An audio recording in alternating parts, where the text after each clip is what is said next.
여러분 안녕하십니까. 조금 전에 들어온 속보부터 전해드리겠습니다. 라임 환매 중단 사태의 핵심 인물인 김봉현 전 스타모빌리티 회장이 2심에서도 중형을 선고받았습니다.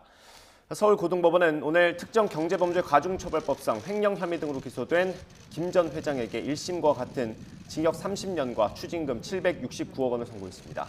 앞서 1심 역시 김 전 회장이 스타모빌리티 등에서 1,300억 원을 횡령한 혐의가 인정된다며 같은 형을 선고했습니다.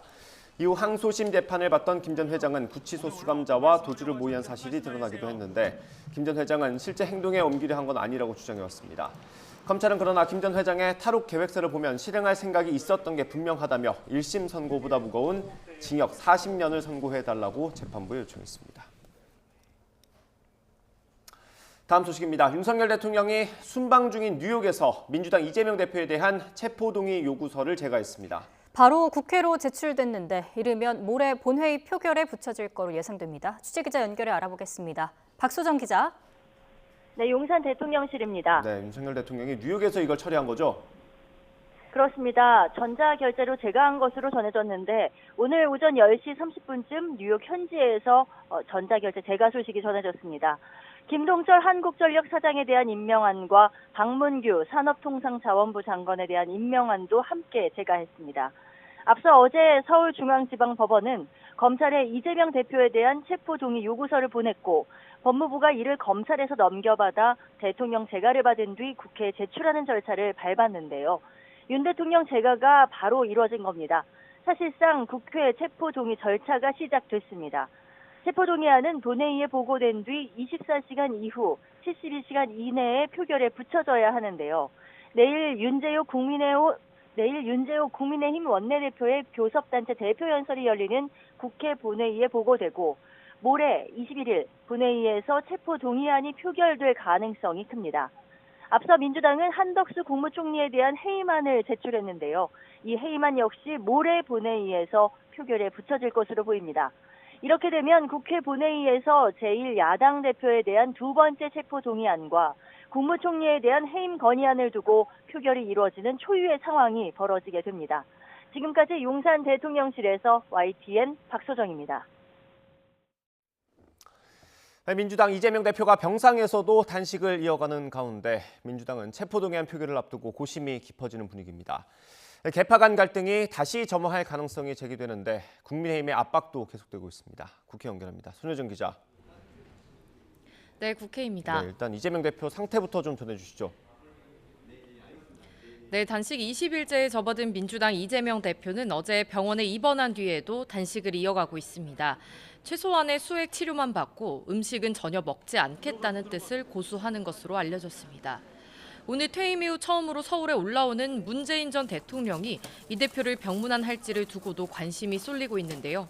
문 전 대통령은 오늘 오후 서울 여의도에서 열리는 9.19 평양 공동선언 5주년 기념 행사에 참석하는데 행사 전후로 이 대표를 만날 수 있다는 관측이 나오고 있기 때문입니다. 이런 가운데 이 대표에 대한 체포동의안 표결을 앞두고 민주당 내부에선 고심이 깊어지고 있습니다. 이 대표 단식이 길어지면서 당내에선 동정론이 확산하고 있는데 특히 강성 지지자들과 친명계를 중심으로 체포동의안을 부결해야 한다는 기류가 확산하고 있습니다. 반면 비명계는 불체포 특권 포기를 선언한 이 대표가 가결을 호소해야 한다며 온도차를 드러냈습니다. 민주당 지도부는 이에 따라 표결 전 당내 선수별, 모임별로 의견을 폭넓게 듣고 여론을 수렴할 방침인데 현 상황과 관련해 윤석열 정권을 강하게 비판하며 다시 한번 국정쇄신을 촉구했습니다. 정치를 수사하듯이 수사를 정치하듯이 합니다. 정권은 법치를 말하지만 국민의 눈에는 검치입니다. 국민의 요구는 간명합니다. 대한민국의 상식을 바로 세우라는 것입니다. 가장 시급한 국정과제는 국정쇄신입니다. 국민의힘은 이 대표가 단식으로 방탄이라는 목적에 다다른 것으로 보인다고 비판하며 체포동의안 가결을 압박했습니다. 민생을 챙겨야 할 정기국회의 시간에 민주당의 방탄이라는 뻔한 목적지에 도달하기 위해 정쟁의 시간으로 변질되고 있는 것에 대해 분명한 유감을 표합니다. 방탄은 어떤 이름을 붙여도 방탄일 뿐입니다. 민주당이 아무리 거창한 명분을 만든다 하더라도 또 민주당이 당대표 개인 비리에 대한 수사를 민주당 전체에 대한 공격으로 받아들이는 건 전형적인 집단 사고의 오류라며 감정을 배제한 법리에 의한 수사라고 강조했습니다. 네, 오늘부터 이틀 동안 대법원장 후보자에 대한 인사청문회도 진행되죠. 지금 어떻게 진행되고 있습니까? 네, 국회 인사청문특별위원회는 오전 10시부터 이균용 후보자 인사청문회를 진행하고 있습니다. 이 후보자는 청문회장에 나와 낮은 자세로 사법부의 독립성을 수호하고 법의 지배에 입각한 공정하고 정의로운 판결을 하는 법원을 만들겠다고 밝혔습니다. 본격적인 청문회가 시작되기 전 자료 제출을 두고 충분하지 못하다는 야당과 과도한 요구라는 여당이 신경전을 벌이기도 했습니다. 오늘 청문회에서는 이 후보자의 처가 가족회사 비상상 주식 재산 신고 누락, 부동산 증여 관련 의혹 등이 쟁점입니다. 특히 야당은 윤석열 대통령과의 친분 관계와 판사 시절 성폭력 범죄 사건 감형 논란 등도 캐물을 방침입니다. 반면 여당은 사법부를 정상화할 적임자라며 이 후보자를 두둔하는 입장입니다. 대법원장 후보자는 장관과 달리 국회가 동의해야 임명될 수 있습니다. 여야 대치가 극도로 격화된 상황에서 이 후보자 임명 동의안이 통과될 수 있을지 주목됩니다. 지금까지 국회에서 전해드렸습니다. 김행 여성가족부 장관 후보자가 지난 2013년 청와대 대변인 시절 백지신탁 대상이었던 온라인 뉴스 서비스 업체 운영사의 배우자 소유 주식을 신우이에게 팔았던 걸로 알려졌습니다. 금융감독원 전자공시 시스템에서 김 후보자가 공동 창업한 위키트리 운영사인 소셜뉴스의 소액 공모 공시 서류를 확인한 결과 김 후보자의 신우이인 김모 씨는 2014년 소셜뉴스 주식의 12.82%를 보유한 걸로 나타났습니다. 국민의힘 김웅 의원은 이와 관련해 자신의 SNS에 김 후보자가 대변인을 마친 뒤 그 회사를 다시 인수했다면 이건 99.9% 회사 주식을 파킹, 즉 주식을 다른 사람에게 맡겨놓는 거란 취지의 주장을 내놨습니다. 이에 대해서 김행 후보자는 이른바 꼼수 주식 매각 논란에 대해 위법한 대응이 아니라고 거듭 해명했습니다. 가짜뉴스와 맞서겠다면서 출근길 질의응답도 중단하겠다고 말했습니다. 직접 들어보겠습니다. 회사 경영에 개입할 수 있는 주식의 수도 아니었었고요.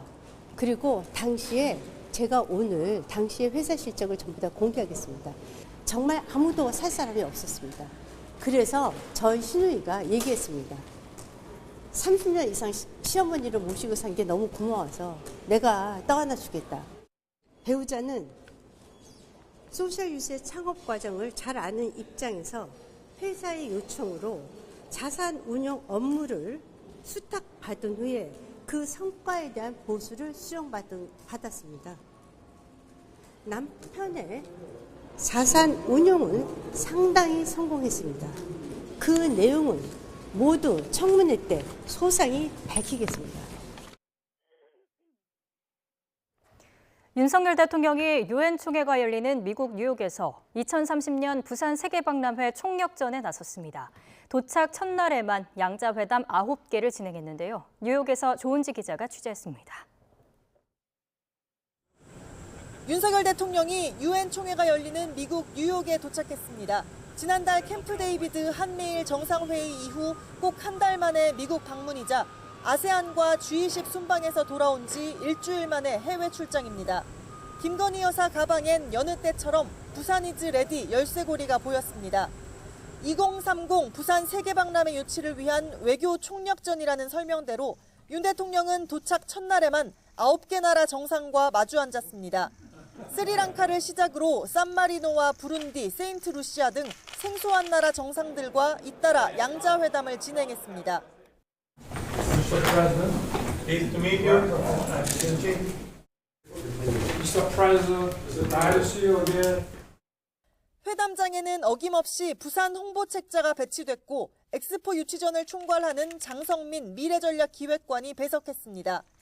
윤 대통령은 193개 나라 정상이 모이는 유엔 총회, 특히 2달 뒤 엑스포 최종 투표까지 가장 큰 다자외교 무대에서 최대한 많은 정상과 접촉해 부산 지지를 요청할 계획입니다.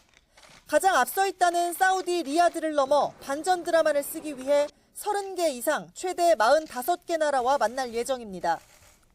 윤 대통령은 뉴욕 이틀째에도 콜롬비아와 가나, 모나코 등 여러 정상과 만나 부산 홍보 총력전에 나섭니다. 대통령실은 엑스포 유치도 다양한 양자회담도 결국은 국민 먹고 사는 문제, 즉 경제와 맥이 닿아 있다고 설명했습니다. 뉴욕에서 YTN 조은지입니다. 5박 6일의 러시아 방문 일정을 마친 김정은 북한 국무위원장이 러시아로부터 공격형 무인기 등을 선물 받고 귀국했습니다. 미국은 북러 간 모든 무기 이전은 유엔 안보리 결의 위반이라고 거듭 지적하며 유엔에서 문제를 제기하겠다고 밝혔습니다. 취재기자 연결합니다. 조수연 기자. 네, 통일외교안보부입니다. 네, 김 위원장이 북한으로 돌아왔다고 북한 매체들이 보도했죠? 네, 그렇습니다. 북한 조선중앙통신은 김정은 위원장이 러시아에 대한 공식 친선 방문을 마치고 어제 새벽 국경역인 두만강역을 통과했다고 전했습니다. 이어 이번 방문을 통해 푸틴 대통령과 우위와 친선을 다지고 북러 관계 발전의 새로운 장을 열었다고 자평했습니다. 또 김 위원장이 북러 접경 하산역을 통과해 두만강을 건너며 귀국 인사를 보냈다고 덧붙였습니다. 국제사회의 경고와 우려에도 북한과 러시아는 김 위원장의 방러 기간 군사적 밀착 행보를 이어갔습니다. 러시아 측은 김 위원장에게 실전에 투입 가능한 공격형 드론 5대와 정찰 드론 1대, 방탄조끼를 선물했는데요. 이에 대해 미국 국무부는 북러 간 모든 무기 이전은 러시아도 직접 찬성했던 여러 유엔 안보리 결의 위반이라고 지적했습니다. 미국은 이런 우려에 대해 유엔 안보리를 포함해 여러 유엔 회의장에서 문제를 제기한다는 방침입니다. 미 국무부는 북러 간 무기 협상에 대응해 전 세계 동맹, 파트너들과 함께 다양한 조치를 마련하고 있다고 설명했습니다. 북러 무기 거래를 지원하려는 개인과 단체에 대해 제재를 부과한 데 이어서 필요하면 새로운 제재도 망설이지 않을 것이라고 강조했습니다. 앞서 우리 외교부도 러시아의 드론 선물은 북한과의 모든 무기 거래, 북한에 대한 모든 산업용 기계류와 운송수단 등 금수품의 직간접 제공을 금지하는 안보리 대북제재 결의 위반일 가능성이 크다고 밝혔습니다. 이어 안보리 결의를 노골적으로 위반하며 우리의 안보를 중대하게 위협하는 행위에 대해 엄중히 경고하고 미국을 포함한 우방국들과 공조를 강화하며 대응 조치를 취하겠다고 덧붙였습니다. 지금까지 통일외교안보부에서 YTN 조수연입니다.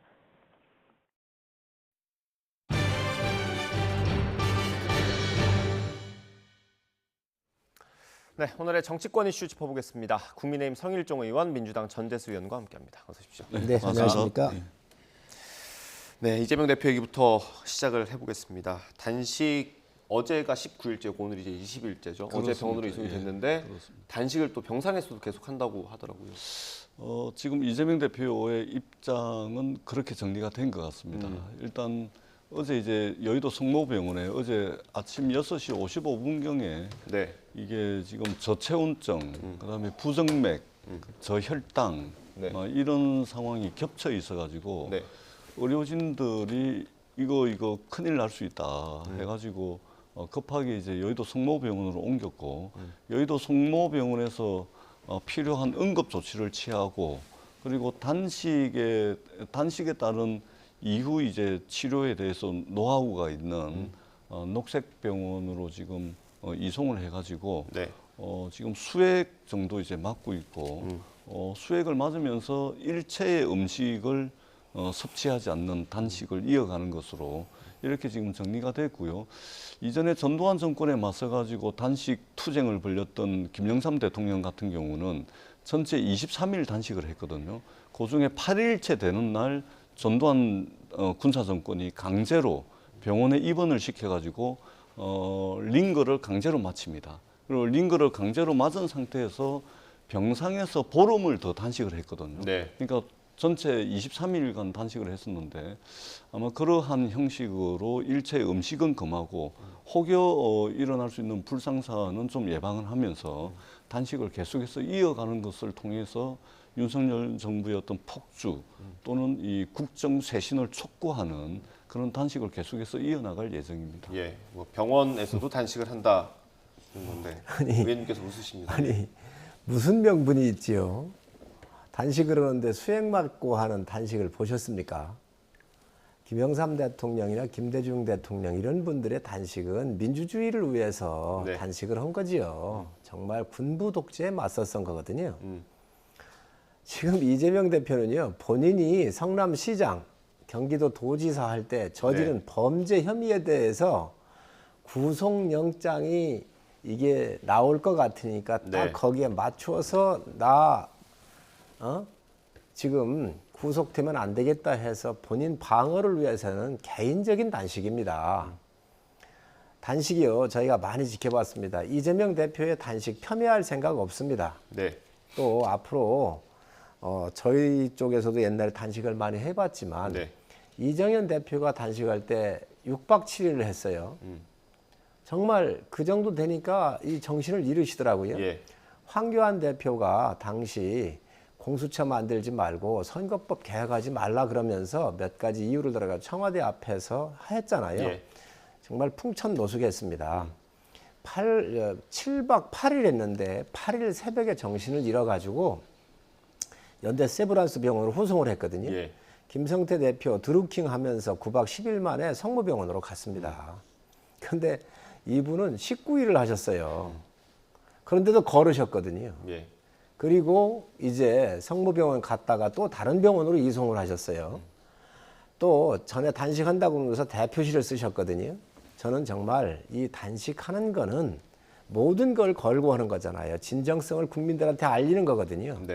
정말 이 진정성이라고 하는 이 판단을 국민들께서 하실 텐데 정치 지도자이기 때문에 이런 단식 저는 이제 그만하셔라.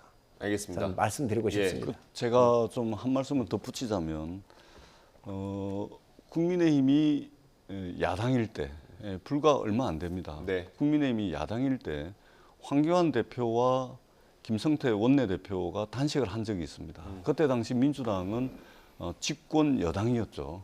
그때 당시에 청와대 강기정 정무수석부터 시작해서 이해찬 당대표, 그다음에 국무총리, 그다음에 당시 집권 여당인 민주당의 원내대표까지 말하자면 집권 세력 전체가 다 나서가지고 황교안 대표와 김성태 원내대표의 단식을 위로하고 단식을 중단해 줄 것을 정중하게 요청드렸던 적이 있습니다. 그때 당시에 집권 세력이었던 민주당이 야당의 대표와 야당의 원내대표가 단식을 할 때 그들의 요구가 정당했기 때문에 또는 그들의 요구가 요구를 100% 수용할 수 있었기 때문에 방문을 한 것이 아닙니다. 이것은 정치 도의적으로 어떻든 싸울 때 싸우더라도 다툴 때 다투더라도 몸은 상하면 안 된다라는 가장 기본적인 정치 도의상 그러한 것을 바로 실천으로 옮긴 것입니다. 그렇기 때문에 가서 위로도 하고 방문을 했던 거거든요. 근데 지금 집권 여당에게 방문해달라고 제가 말씀을 드리는 것은 아닙니다. 이미 국민들이 지켜보고 있죠.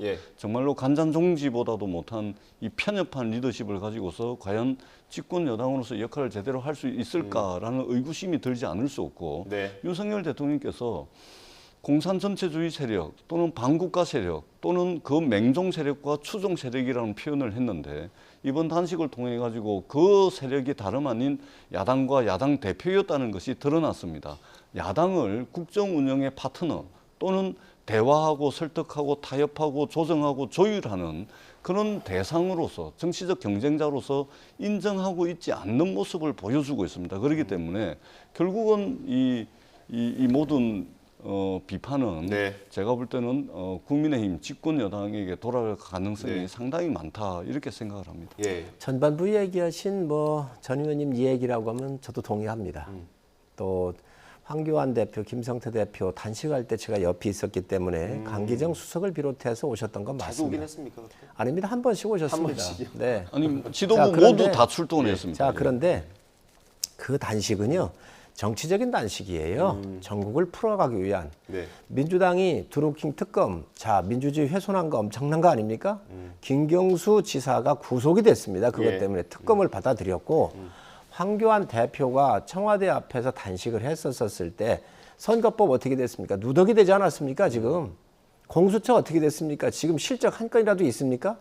자, 그런 사건이었어요. 그런데 지금 이 사건은요. 분명히 말씀을 드리지만 민주당에 의해서 고발된 사건이에요. 정치 탄압이라고 그럽니다. 검찰 독재라고 그럽니다. 정적 제거라고 그럽니다. 동의하십니까? 민주당이 고발을 한 사건이고 민주당에 의해서 제기된 사건을 검찰이 수사하고 있거든요. 그런데 윤석열 정권이 정치 탄압을 하고 정적 지금 이재명 대표를 제거하기 위해서는 수사를 하는 거잖아요. 네. 동의할 수가 없습니다. 그리고 어떻게 얘기를 했느냐. 이재명 대표가 불체포 특권을 다 내려놓겠다고 대선 공약을 해놓고 네. 대표 연설을 할 때 국회에서도 약속을 했던 거 아닙니까? 네. 검찰한테 앞에 가서도 10번이 아니라 100번이라도 오겠다 그랬고 불체포 특권 내려놓고 당당하게 영장 실질 심사를 받겠다고 약속한 사항이에요. 네. 그래놓고 나서 지금 와가지고 이것 때문에 단식을 하고 있는데 이건 정치적인 사건이 아닙니다. 네, 잠시만요, 의원님. 그 얘기를 저희가 조금 이따 할 거라서 이 얘기 여쭤보고 그 사안으로 넘어가겠습니다. 오늘 문재인 전 대통령이 양산으로 내려갔는데 처음으로 다시 서울에 올라온다고 합니다. 그 9.19 공동선언 관련 행사인데 그거 오는 김에 이재명 대표를 만날 거라는 게 대부분의 관측인 것 같습니다. 김의겸 의원 오늘 라디오에서 이렇게 얘기하기도 했거든요. 일단 이재명 대표와 문재인 전 대통령이 만나면 단식을 중단할 수 있을지 아니면 또 당내 어떤 결속이나 이런 게 더 강화될지 어떻게 보십니까? 일단은 아마 만나시겠죠. 예, 만나는 것은 아마 저도 직접 확인한 것은 아닌데 아마 만나지 않을까 그렇게 생각이 들고요. 다만 만난다 그래서 만나서 이제 단식 중단을 이제 설득을 하겠죠. 근데 그렇게 한다 그래서 아마 그 이재명 대표가 단식을 중단하지는 않을 것 같습니다. 왜냐하면 저희들이 그동안 한 단식이 13일 정도 넘어가면서 네. 상황이 그 건강 상태가 굉장히 안 좋아졌거든요. 한 13일째 정도부터. 네. 그때부터 저희들이 동원할 수 있는 모든 방법을 다 동원해서 단식 중단을 설득을 했는데 의지가 굉장히 강했습니다. 그러니까 그동안에 이제 단식 중단 설득에 비추어 보건데 네. 아마 설득을 한다 하더라도 단식을 중단한다든지 아마 그러지는 않을 것 같습니다. 예, 알겠습니다. 의원님께서 말씀하신 체포동의안 얘기를 좀 해보겠습니다. 지금 혹시 영상 구성이 준비가 됐나요? 예, 안 됐으면 의원님께 여쭤보겠습니다. 이르면 모레 표결이 될 것 같습니다. 내일 본회의가 있으니까 내일 보고하고 모레쯤 표결이 있을 거라는 전망이 있는데 어떻습니까? 당내에서 처음에는 사실 가결해야 된다는 목소리가 많았던 것 같고 점점 단식 시간이 길어질수록 부결 목소리가 나오는 것 같습니다. 어떻습니까? 일단은 이재명 대표와 관련한 수사가 2년 가까이 이어지고 있습니다. 그리고 수사 기간, 네. 수사 강도, 수사의 범위, 그리고 수사의 대상, 그다음에 이 수사에 쏟아부은 물량 이런 등등을 고려할 때 대한민국의 아마 이 검찰 수사 사례 중에서 아마 역대급 규모로 수사가 진행이 되고 있고 그렇다면 병원에 실려가는 날 이제 영장을 청구한 거 아니겠습니까? 예. 자, 그러면 2년 동안 쭉 수사가 진행이 되어 오면서 소환에다가 압수수색에다가 영장 청구에다가 이런 일들이 많이 있었는데 네. 굳이 그날 할 필요가 있었겠느냐라는 이제 아쉬움이 있죠. 예를 들면 이미 2년 동안이나 진행이 됐는데 일주일 늦게 청구한들, 일주일 빨리 청구한들 그게 무슨 의미가 있습니까?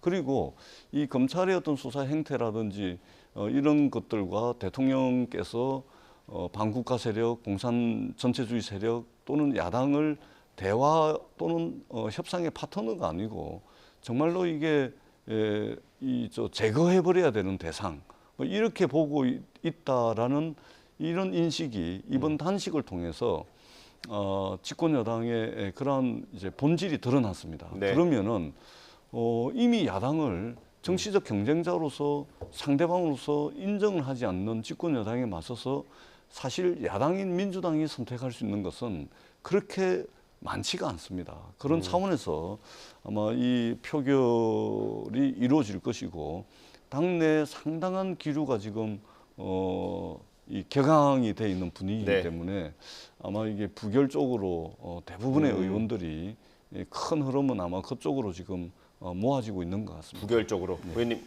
죄송합니다. 의원님 한동안 말씀 못 하셨는데 제가 준비한 영상 구성이 다 됐다고 하거든요. 그거 보고 준비한 라디오 인터뷰까지 같이 들어볼 수 있을까요? 준비되면 그렇게 같이 이어서 보면 좋을 것 같습니다. 네, 같이 보겠습니다.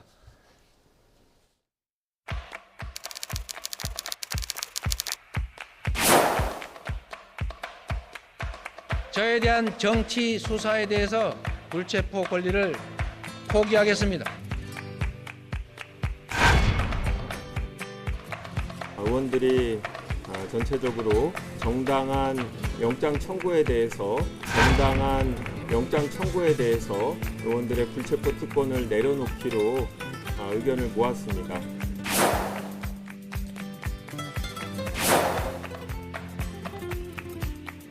민주당이 똘똘 뭉쳐 부당한 영장 청구를 반드시 막아낼 것입니다. 부당한 영장 청구이자 정치 영장이다. 이렇게 의원님께 말씀을 드리고 싶습니다. 저는 부결돼야 된다고 생각하는 쪽인데 당의 입장에서는 의견들이 분분한 건 사실입니다.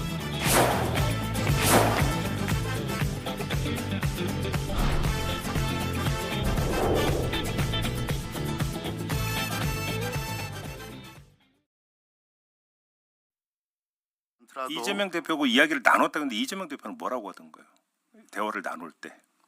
뭐 당론이 이런 말씀 안 하셨고요. 예. 그 의원들의 자율적인 소신에 맡길 수밖에 없지 않느냐라는 말씀에 취지를 했습니다. 예. 그 얘기는 지금 이 수사의 절차와 방법과 수단, 과정들이 피의자의 방어권을 극도로 침해하고 있는 헌법적 무효사항이다. 제가 그렇게 얘기했어요.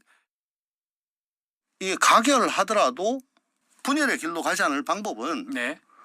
대표께서 6월 달에 말씀하셨듯이 이거 가결시켜주라. 그 가결 입장을 이재명 대표가 직접 내면 된다. 이 말씀이신가요? 그 말씀 하시는 게 제일 낫죠. 그렇게 되면은 그때 대국민 약속을 하신 거니까 그렇게 되면은 가결이 돼도 이게 바보가 아니에요. 그렇잖아요. 대국민 약속을 지키는 정당이 되는 거 아니겠습니까? 네. 그러면 뭐 분열이라는 게 있을 수가 없죠. 그리고 만에 하나 부결이 된다 하더라도 네. 이거는 당대표로서는 알리바이가 되는 겁니다. 예. 앞에 보셨던 영상을 요약을 해보면 지난 6월에 이재명 대표가 교섭단체 대표연설에서 불체포 특권을 내려놓겠다고 했는데 거기에서는 정치 수사라도 내려놓겠다라는 취지였습니다. 그런데 이후에 민주당의 혁신안이 나왔고 그거에 대해서 의원들이 총의를 모을 때는 정당한 영장 청구일 때만 우리가 내려놓겠다라고 했는데 최근에 나오는 발언들을 보면 지금 검찰의 영장은 부당하다라는 얘기가 많이 나오는 것 같습니다. 뭐 말씀해 주셨지만 일단 흐름이 부결적으로 가는 것 같고요. 어떻습니까? 정당한 영장 청구냐 아니냐 판단 누가 하지요? 이재명 대표가 합니까? 민주당이 합니까? 아니면 저희 당이 합니까? 검찰이 합니까? 이 정당한지 안 한지는요.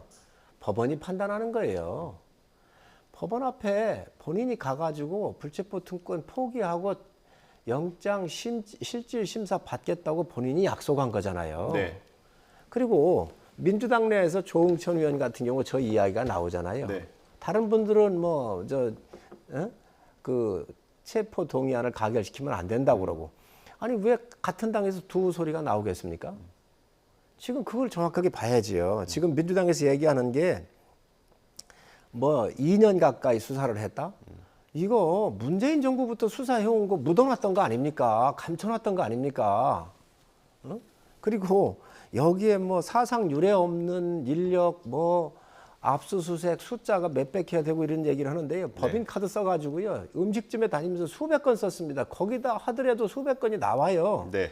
사건이 하나가 아니고 대장동, 백현동, 정자동, 성남FC, 대북 송금에서부터 너무 많습니다. 이게 관계자도. 그러니 압수수색과 시간이 길 수밖에 없고 인원이 많이 투입할 수밖에 없잖아요. 또 이재명 대표가 보통 지금 현재 벅구라지 형태를 띠고 있잖아요. 네. 다 빠져나가잖아요. 심지어 들어 누워가지고 단식한다고 하면서 닌기일까지 맞으면서 지금 방해하고 있지 않습니까? 네. 그러니 길어질 수밖에 없지요. 정말 본인이 전번에 검찰 갔다 나와서 뭐라고 그랬냐면 검찰에서 내놓은 증거가 하나도 없다 그랬어요. 그럼 뭐가 두렵습니까? 검찰이 증거가 없기 때문에 법원 가서 심사 받으면 판사가 정확하게 판단할 거 아니에요. 아, 네. 이재명 대표가 억울하구나. 그러니까 여기 구속시키면 안 되겠다 해가지고 이미 그렇게 해서 기각이 될 거예요. 네. 근데 왜 거기 가는 걸 두려워하십니까? 본인의 말과 지금 대국민 약속했던 것들이 너무 틀린 겁니다. 당당하게 하십시오. 그리고 이 사건은 공직자로서의 대표적인 부패 케이스입니다. 부패 범죄 심각한 거잖아요. 그리고 본인이 책임져야 될 부분이에요. 근데 여기에 지금 단식하고 들어놓으면 되겠습니까? 당당하게 임하시기 바랍니다. 네. 뭐 조홍천 의원 라디오 인터뷰 저희가 들려드렸는데 증거가 없으니까 승부를 한번 걸어야 된다라는 의견들이 있는 것 같습니다. 뭐 방송에 나오는 여러 평론가들도 그런 얘기를 하고요. 당내에서 그런 목소리가 있는데 이재명 대표가 가결을 요청을 하면 그것만으로 일단 어떤 선언적 의미가 있을 거다라는 얘기도 있거든요. 근데 박범계 의원 얘기를 들어보니까 단식 중에 이제 이재명 대표를 만났던 얘기를 해준 거예요. 근데 체포동의안 얘기를 했더니 의원들 소신에 맡겨야 되는 거 아니냐 이랬다는 겁니다. 그러면 이재명 대표도 가결시켜달라는 얘기를 할 생각은 없는 것 같거든요. 그러니까 지금 박범계 의원의 전언이지 않습니까? 그 어느 시점에 어느 맥락에서 대화를 나눴고 그 대화 내용이라고 소개했는지는 좀 확인을 해봐야 될 것 같습니다. 그런데 지금 현재는 이제 많은 이제 정치 평론가들이 이재명 대표의 이번 단식을 통해서 이번 단식이 가지고 오는 정치적 득실에 대해서 논하고 있고 또 이것이 가결될 건지 부결될 건지 이런 이제 예측들을 많이 하고 있는데 네. 지금 현재 단계에서는 당내에서 이제 건강 문제를 가장 우려하고 있고 네. 그런 상황에서 그러한 것들을 논의하는 것은 조금 시기상조고 지금 인지상정상 좀 맞지가 않는 부분들이 있습니다. 그렇기 때문에 뭐 가결이든 부결이든 그 문제는 이제 당내에서 지금 의견 수렴을 하고 있고 아까도 말씀드렸듯이 한 가지 분명한 것은 이번 단식을 통해 가지고 대통령실과 집권 여당이 보여준 모습, 이 모습에 비춰볼 때 야당이야말로 반국가 세력이자 또는 공산 전체주의 세력, 그 추종 세력, 맹종 세력으로 야당을 규정하고 있고 그렇기 때문에 국정 운영의 파트너, 대화와 타협의 대상으로 생각하지 않는다라는 것이 명백하게 드러나 있는 상태입니다. 네. 그렇다면 굉장히 비상한 상황이죠. 그러면 민주당이 비상한 상황에 맞는 그런 이제 결정을 할 수밖에 없다. 그런 차원에서 당의 의견이 우리 의원들의 의견이 구체적으로 논의를 해봐야 되겠습니다만 큰 흐름은 부결 쪽으로 지금 기울어져 가고 있는 것이 아닌가 그렇게 판단을 합니다. 선수별로 좀 의견이 취합이 되고 있습니까? 지금 원내에서 지금 의견을 수렴하고 있습니다. 아, 그렇습니까? 예, 그 방식, 뭐 이렇게 의견 수렴하는 방식이 어떤 SNS입니까? 뭐 어떻습니까? 그러니까 이제 원내 부대표들이 있거든요. 원내 부대표들이 전체 한 15분 되는데 상임위별로 다 했습니다. 그래서 그 이제 원내 부대표들이 자기가 속한 상임위 의원들을 통해 가지고 전화로 직접 이제 수렴도 하고 그리고 여러 전수 의견을 다 묻는 거네요. 뭐 그렇다고 볼 수가 있겠죠. 그래서 어떻든 그렇게 모아서 의원총회를 통해서 아마 결정을 할 것이고 큰 틀에서는 야당을 국정 운영의 파트너로 생각하지 않고 이런 부분에 대한 비상한 대응이 필요하다라는 쪽으로 상당히 알겠습니다. 의견이 모이고 있습니다. 지금 뭐 우리 전 의원님께서 야당을 반국가 세력이고 국정 파트너로 인정 않는다 그러는데 누가 그렇게 했지요? 분명히 말씀을 드리지만 야당을 국정 파트너로 생각하지 않은 적이 없습니다. 대통령께서 원내대표 식사하자고 다 초청을 했는데 민주당이 반대했어요. 안 갔어요. 그리고 지금 야당 내에 간첩 행위하다가 발각된 보좌관도 다 나오지 않았습니까? 그런 사람은 반국가 세력 아닙니까? 민주당 내든 그 어디든 반국가 세력이 있는 것만은 틀림이 없습니다. 그 이야기를 마치 야당 전체로 묶어가지고 대통령한테 이게 대통령 이야기가 잘못됐다 이렇게 큰 틀에 맞서는 것은 결코 옳지가 않습니다. 분명히 말씀을 드리지만 건강한 야당 얼마든지 좋습니다. 그거 제가 말씀드리고요. 예. 지금 민주당 내에서 부대표단들이 나서가지고 투표에 대해서 독려하시고 이렇게 뭐 여러 가지 하시는 것 같은데 민주주의 파괴입니다. 범죄 혐의자가 가야 할 곳은 재판정에 가서 재판관에 떳떳하면 판결받으면 되지. 예. 어떻게 부대표단들이 나가지고 상임위별로 이 부분에 대해서 의견을 듣습니까? 그게 정당입니까? 정상적인 당이라고 한다면 오히려 이재명 대표를 말려야지요. 이재명 대표 의원들한테 다 각자 표결에 맡기겠다 이렇게 얘기를 했다 그러는데 그래놓고 정청래 최고수석 같은 분들이 지금 뭐라고 얘기를 했습니까? 다른 의원들이 지금 어떻게 하고 있어요? 지금 아니 그리고 지금 단식하고 있는 게 나 살려다오 나 구해다오 하고는 이 시그널 보내는 거 아닙니까 지금? 이렇게 하고 있는 겁니다. 이게 지금 민주정당이고 그러면 조응천 의원이나 여러 가지 많은 옳은 소리 내놓고 있는 의원들은 또 그러면 뭡니까 그러면? 그래서 지금 민주당이 겉으로는 마치 반국가 세력의 민주주의를 지키는 것처럼 틀을 쓰고 지금 쇼를 하면서 속으로는 감옥 가지 않기 위한 이 실무선의 작업이 이루어지고 있는 것은 민주정당이 아닙니다. 민주정당은 부패한 사람 골라내고 또 그 사람 자신이 있으면 가서 법의 심판을 받도록 하면 될 거 아닙니까? 알겠습니다. 왜 그렇게 하십니까? 우리 성일종이 너무 잠시만요. 심각한 왜곡을 저지르시고 제가 계신데. 그 양해를 구하고요. 저희가 시간을 상당히 많이 써서 이거는 반론을 안 드릴 수 없을 것 같아서 반론 짧게 듣고 다음 주에 넘어가도 되겠습니다. 그렇게 하겠습니다. 어떤 당의 방향을 가지고 의견 수렴을 하는 것을 마치 민주정당이 아닌 것처럼 굉장히 왜곡해서 심각하게 방향이 아니에요. 그냥 법의 심판 받는 게 방향이에요. 심각하게 당의 의견 수렴 과정을 심각하게 왜곡을 하시는데 그렇게 말씀하시면 안 됩니다. 뻔히 그 절차와 과정을 다 아시면서 그렇게 말씀하시면 안 된다라는 말씀을 드리고요. 영장 실질 말씀 충분히 하셨잖아요. 제가 좀 말씀 충분히 하셨지 않습니까? 자, 대통령이 뭐 식사 초대 한번 해놓고 거기에 안 갔다고 대통령이 야당 대표를 안 만나는 그 책임조차도 지금 야당에게 전적으로 다 돌리고 계신데 그 말을 누가 믿겠습니까? 윤석열 대통령께서 기시다 일본 총리는 6번을 만났습니다. 야당 대표 안 만난 것은 사실이죠. 우리가 선거를 왜 합니까? 선거를 해서 대통령을 왜 뽑죠? 자, 당신에게 모든 권한을 줄 테니까 책임지고 국정 운영해봐라. 그래서 당선된 대통령은 국민에 대한 무한 봉사와 정치에 대한 무한 책임을 지는 것입니다. 만나지 않은 것조차도 야당 대표에게 돌리고 뿐만 아니고 지금 윤석열 정부에서 이루어지는 인사 보십시오. 그다음에 경제와 민생 방관하고 있는 거 보십시오. 이념을 앞세우면서 국익, 실익을 다 내팽개치고 일방통행을 하고 있고 그다음에 자신들에게 비판적인 언론들 전부 탄압하고 있고 사람들 다 몰아내고 있지 않습니까? 이것이 지금 정상적인 국정 운영이라고 이야기할 만한 사람들이 과연 몇이나 됩니까? 성일종 의원님 말씀대로 그렇게 제대로 됐다면 윤석열 대통령의 지지율이 60%, 70% 됐겠죠. 왜 국정운영 지지율이 30% 중반을 넘어서지 못하는 거기에 갇혀 있는지를 한 번쯤 둘러보시면 성일종 의원님의 말씀이 얼마나 많은 사람들의 공감을 얻고 있지 못한지 알겠습니다. 바로 보여준다 이렇게 생각을 합니다. 이거는 알겠습니다. 정말 반론을 좀 해야 되겠습니다. 언론 탄압한 거 민주당 아닙니까? 옛날에 다 내쫓지 않았나요? 알겠습니다. 2,500원 밥 먹은 KBS 강규영 이상 내쫓은 게 민주당이에요. 여러분 적폐청산한다고 그러면서 MBC, KBS에 한 거 잘 생각을 해보세요. 그다음에 우리 정부에서 최소한 통계 조작은 안 이루어집니다. 알겠습니다. 문재인 정부 한 것처럼 윤석열 정부 50%, 60% 자신 있습니다. 올리는 거. 저희가 돈 풀고요. 쇼하면 됩니다. 그렇게 하면 다음 세대가 죽는 거예요. 알겠습니다. 제가 우리가 그건 모르는 게 아니에요. 헛웃음이 나오는데 성일종님 평상시에 안 그러시더니 오늘 보니까 완전히 사실관계를 이렇게 왜곡하고 비판하고 하시면 안 되는 거예요. 의원님 이렇게 이건 사실이잖아요. 사실. 방송에 나가도 들으시기가 어렵습니다. 그러니까 요 주제는 여기서 마무리하고요.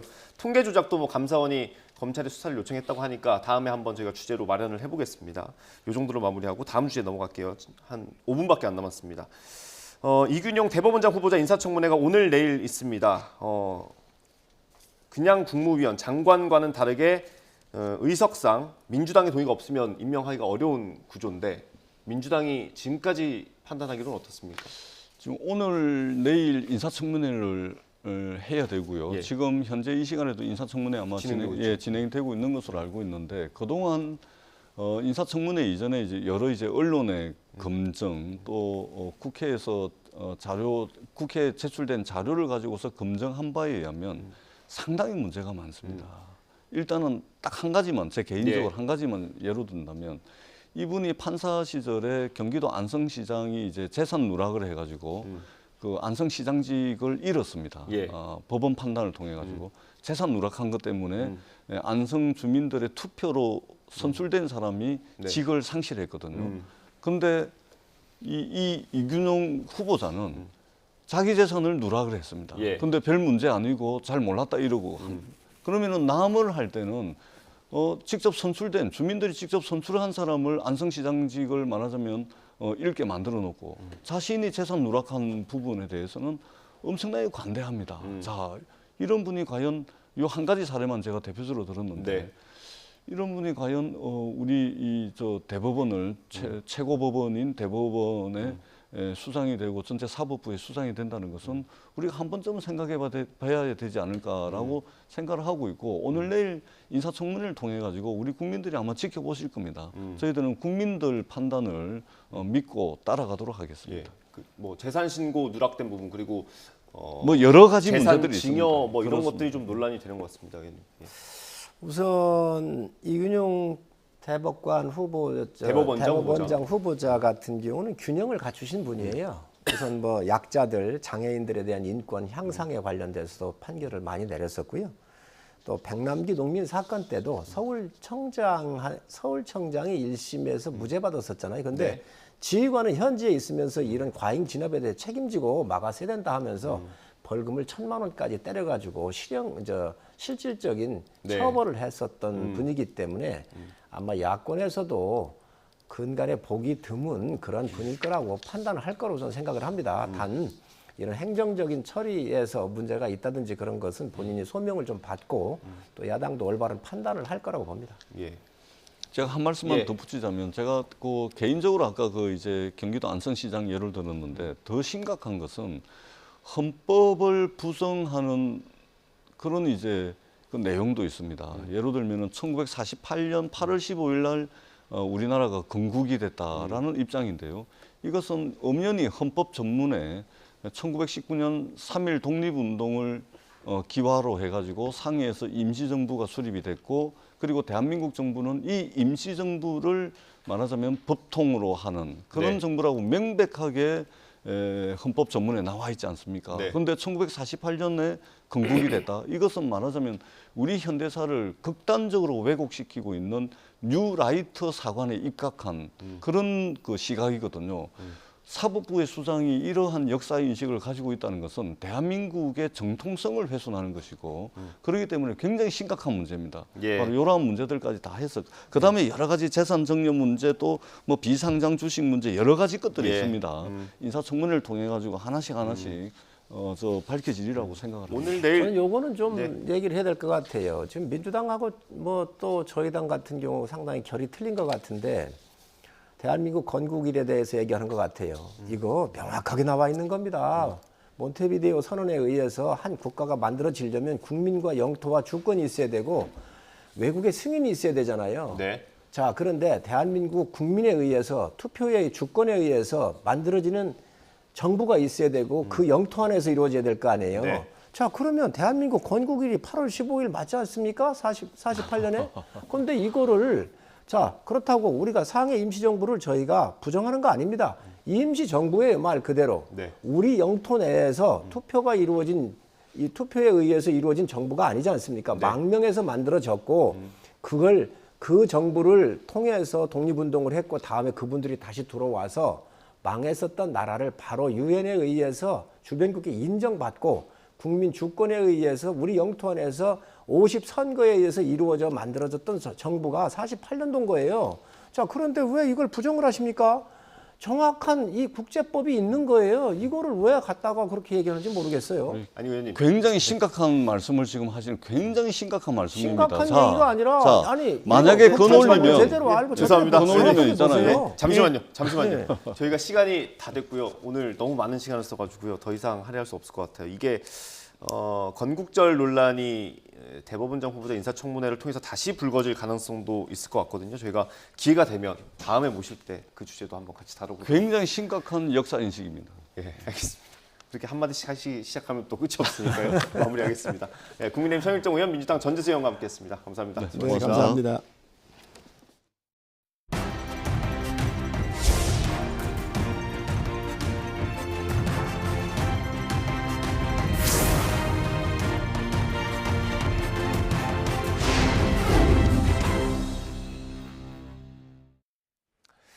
어제 저녁 노부부가 운영하는 식당에서 폭발음과 함께 큰 불이 났습니다.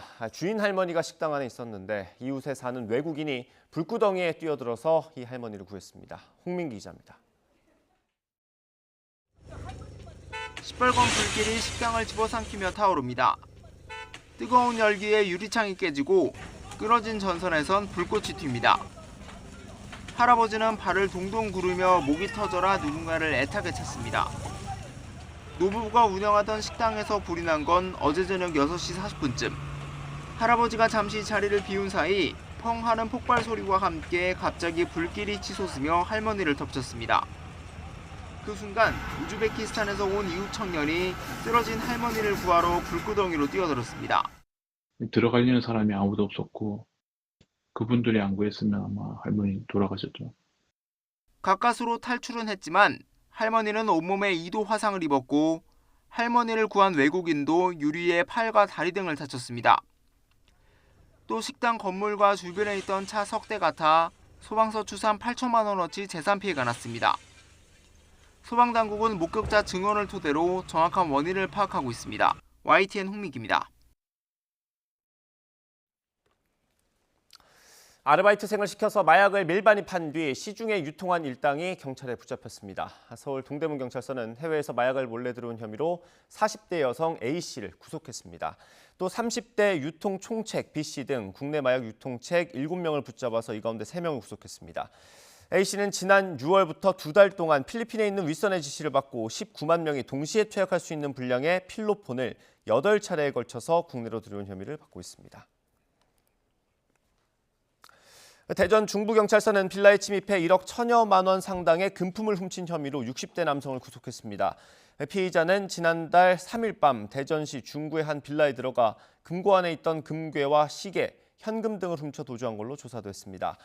경찰은 피의자가 추적을 피하려고 교통수단을 계속 갈아타면서 도망갔지만 CCTV 2,000여 대 자료를 분석해 동선을 파악해냈다고 밝혔습니다. 추석을 앞두고 감귤의 고장, 제주에서 황당한 일이 벌어졌습니다. 빨리 팔기 위해 익지도 않은 감귤을 따고는 가스를 뿌려 노랗게 만든 뒤 판매를 했는데요. 적발 현장 보겠습니다. 제주에 있는 한 감귤 하우스 농가 안입니다. 한가득 쌓인 감귤 상자들 옆에 웬 스프레이통들이 무더기로 쌓여 있습니다. 익지도 않은 새파란 귤을 샛노랗게 착색시키는 에틸렌 가스입니다. 이 화학약품은 덜 익은 귤 껍질을 노랗게 변화시키는 역할을 하는데요. 선 과장 대표는 귤이 노랗지 않으면 잘 팔리지 않는다며 남들도 다 쓴다고 볼멘 소리를 합니다. 이곳에서만 무려 17여 톤이나 적발됐습니다. 노릇노릇 안 하면 되지 않아요. 돈이 안 나와. 이렇게 착색된 귤, 몸에는 과연 괜찮을까요? 직접적인 해는 없지만 귤의 신선도를 떨어뜨린다고 하는데요.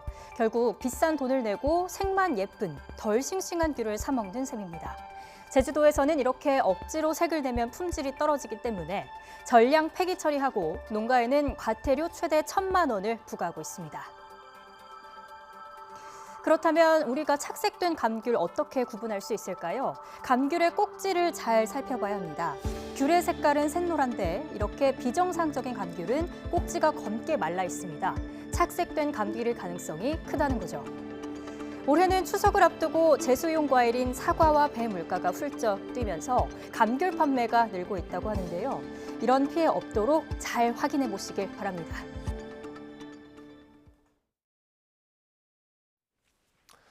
국내은행 대출 연체율이 한 달 만에 상승세로 돌아섰습니다. 금융감독원은 지난 7월 말 국내은행 원화 대출 연체율이 0.39%로 직전 달보다 0.04%포인트 올랐다고 밝혔습니다.